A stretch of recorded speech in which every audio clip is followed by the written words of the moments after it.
Well, to me, Professor Odhiambo was a visionary African agricultural scientist, an entomologist, who was way ahead of its time in terms of thinking about bringing African research to the continent, building really world-class institutes in Africa to address African scientific problems.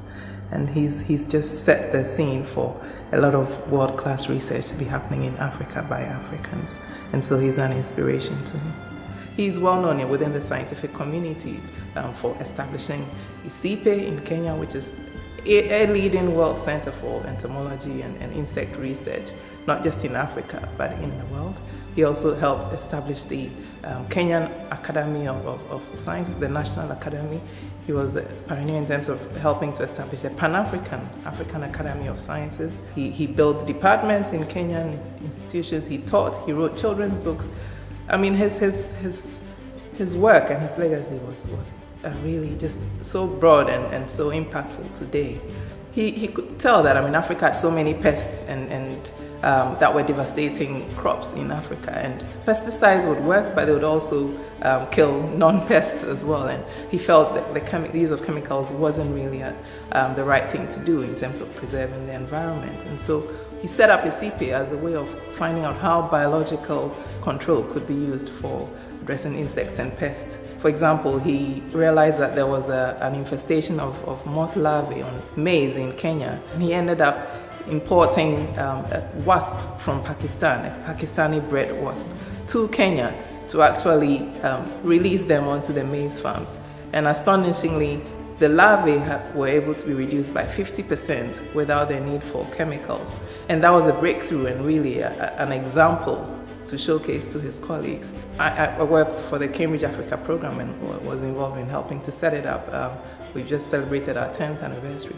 And really, I think what we take from what Odhiambo did as a Cambridge scholar who went back to Africa and built this amazing research institute across the continent is that we are here aspiring to carry on what he did. We recognize how difficult it must have been to do this as an African in Cambridge, to go back to Africa and try and convince governments and people to listen to him.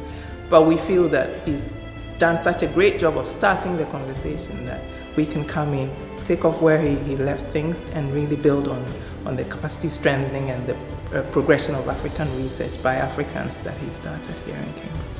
What we do is look at the breadth of expertise and resource and knowledge in Cambridge and see how can we get that, make that available to our African colleagues in developing African countries based on what they perceive to be their needs. So the needs assessment is conducted in Africa by African researchers. And what we do in Cambridge, through Cambridge Africa, is to try and help address those needs or fill in the gaps that our African colleagues have identified by finding the right people in Cambridge to match to the African researchers and their needs, and to help build those long-term relationships.